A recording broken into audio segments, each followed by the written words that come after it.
প্রত্যেকেই জানে, দলও জানে, দলের নেত্রীও জানেন যে আমার শারীরিক কন্ডিশন খুব খারাপ গত 4-5-6 বছর ধরে। এমন খারাপ হয়েছে যে এখন 350 আমার সুগার, আমার দুটো কিডনি প্রায় নষ্ট হয়ে গেছে সেই পর্যায়ে। সুতরাং আমি দলের কোনো ওয়ার্কিং কমিটি হোক বা বিভিন্ন যে পদ আমাকে দিয়েছিল সেই পদগুলো আমি ছেড়ে দিলাম। আমি থাকতে পারছি না, কারণ আমি দলের কোনো কাজকর্ম থাকতে পারবো না, আমার পক্ষে সম্ভব নয়। তার জন্য পদত্যাগ করেছি, আজকে জানিয়েও দিয়েছি আমি মেল করে। মানে আপনাকে যে নতুন দায়িত্ব দেওয়া হয়েছিল এগুলো নাকি যে দায়িত্ব? সব দায়িত্ব, একটাই দায়িত্ব দিয়েছিল ওয়ার্কিং কমিটি মেম্বার দলের। সেক্ষেত্রে কি তৃণমূল কংগ্রেসে আপনি থাকছেন নাকি মানে কোনো দায়িত্ব নিতে পারছেন না? মানে থাকার কি করে হলো, আমার সবই তো ছেড়ে দিলাম, থাকলাম কোথায়? আচ্ছা, সবই তো ছেড়ে দিলাম। এখানে কি কোনো মান অভিমানের কোনো বিষয় রয়েছে? আমার কোনো মান অভিমানের ব্যাপার নেই। আমার শারীরিক কন্ডিশন খুবই খারাপ। আমি 2 বছর বাঁচবো কিনা জানি না, তা তো আমি জানি না। আমার এমন কন্ডিশন যে মারাত্মক ভাবে, সেই জন্য আমি ছেড়ে দিলাম। কেন পথ আঁকড়ে রাখবো শুধু আমি? আচ্ছা, এই কঠিন সময় আমরা দেখেছি যে বেশ কয়েকজন তারা ছেড়েছেন বা দলের মধ্যে বিদ্রোহ ঘোষণা করেছেন। এই বিষয়গুলো আপনি কিভাবে দেখছেন? সেটা তাদের কারোর ব্যক্তিগত মতে আমি কিছু বলতে পারি না। তারাও তো আমার মতন, আমার বয়সী লোক, তারাও স্বাধীন চেতা। তারা যা ভেবেছে তাদের করেছে, নিশ্চয়ই করেছে।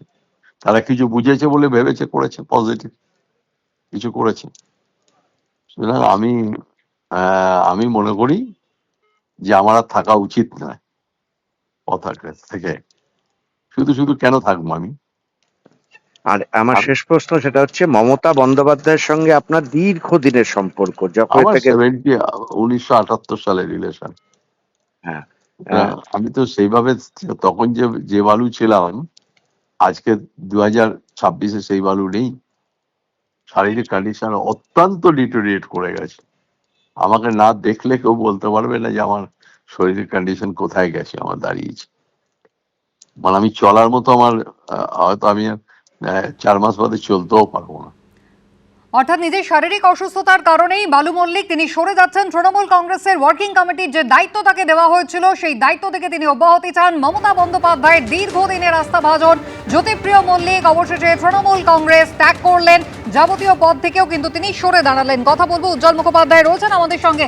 উজ্জ্বল, নিজের অসুস্থতার কথা বলছেন জ্যোতিপ্রিয় মল্লিক, কিন্তু মাত্র মাস দেড়েক আগেই আমরা জানি যে এ রাজ্যে বিধানসভা নির্বাচন হয়েছে এবং এবারও কিন্তু হাবড়া বিধানসভা কেন্দ্র থেকে জ্যোতিপ্রিয় মল্লিককে টিকিট দিয়েছিলেন মমতা বন্দ্যোপাধ্যায় এবং তাই নিয়ে একেবারে পুরো প্রধান তিনি আপত্তি জানিয়েছিলেন। অর্থাৎ সেই আস্থাভাজন বালু মল্লিক এবারে তিনি একেবারে রাজনীতি থেকেই সরে দাঁড়াতে চাইছেন। একদম তাই। এবং দেখো, জ্যোতিপ্রিয় মল্লিক তিনি কিন্তু বারবারই যে কথা বলছেন, এবং আমরাও যেটা দেখেছি যে এই 4 তারিখ নির্বাচনের ফল ঘোষণার পর থেকে তিনি কিন্তু তাকে কোথাও রাজনৈতিক আঙিনায় দেখা যায়নি। তিনি একদিন বিধানসভায় এসেছিলেন পেনশনের ব্যাপারে সমস্ত কাগজপত্রগুলোকে জমা দেওয়ার জন্য। এছাড়া তাকে কিন্তু কোথাও কোনো রাজনৈতিক চর্চায় দেখা যাচ্ছে না, কারণ তার শারীরিক কন্ডিশন অত্যন্ত খারাপ, এতে কোনো সন্দেহ নেই। এবং মাঝখানে বেশ কয়েকদিন তিনি হাসপাতালেও ভর্তি ছিলেন।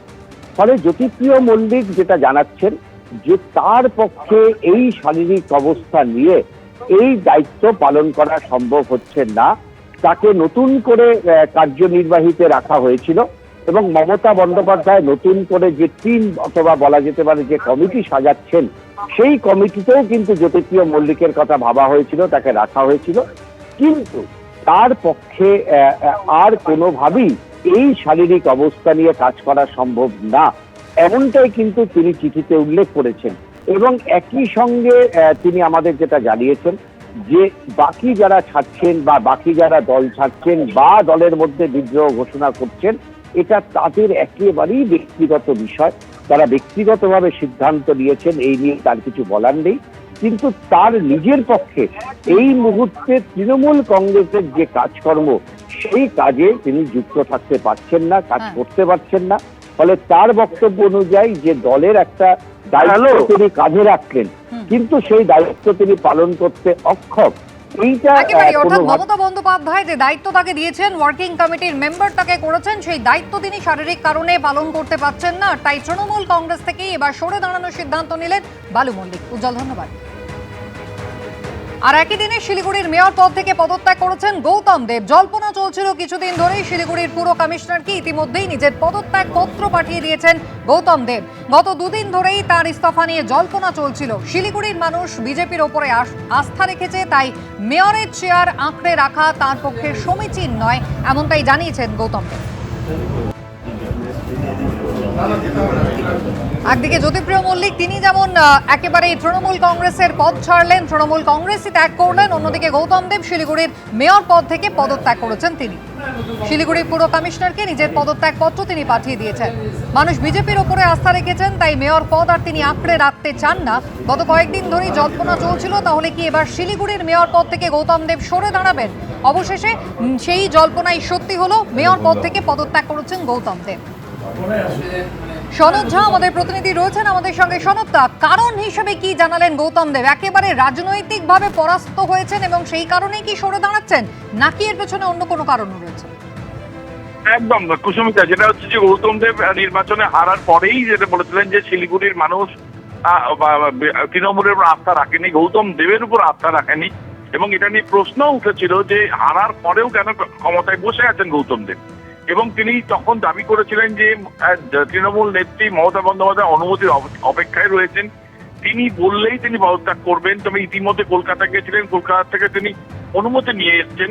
তবে পরশু দিন তিনি পদত্যাগ করার জন্য তৈরি ছিলেন, এবং দলের দলীয় সমর্থক যে সমস্ত কাউন্সিলর রয়েছেন তারা তাদের বাধায় তিনি দিতে পারেননি। কালকেও তিনি এসেছিলেন, প্রায় 5 ঘন্টা বসেছিলেন কর্মীরা, আর সেই তাদের অনুরোধ ছিল যে অন্তত যে কয় মাস আছে তারা চালিয়ে যাওয়ার। অবশেষে তিনি রাজি হননি, আজকে তিনি পদত্যাগ করেছেন। এবং এরপরে যেটা হচ্ছে তৃণমূলের যে কাউন্সিলর রয়েছেন তার সেই সূত্রে জানা গেছে যে তারা কিন্তু অন্তত ভোট চালিয়ে যাওয়ার একটা চেষ্টা চালাচ্ছেন। আজকে তারা বৈঠকে বসছেন, এখানে বৈঠকে তাদের দলনেতা নতুন করে ঠিক করে আবার মেয়র তৈরি করতে পারেন, এরকম সম্ভাবনা রয়েছে। সুস্মিতা, ধন্যবাদ। এবিপি আনন্দ, এগিয়ে থাকে, এগিয়ে রাখে।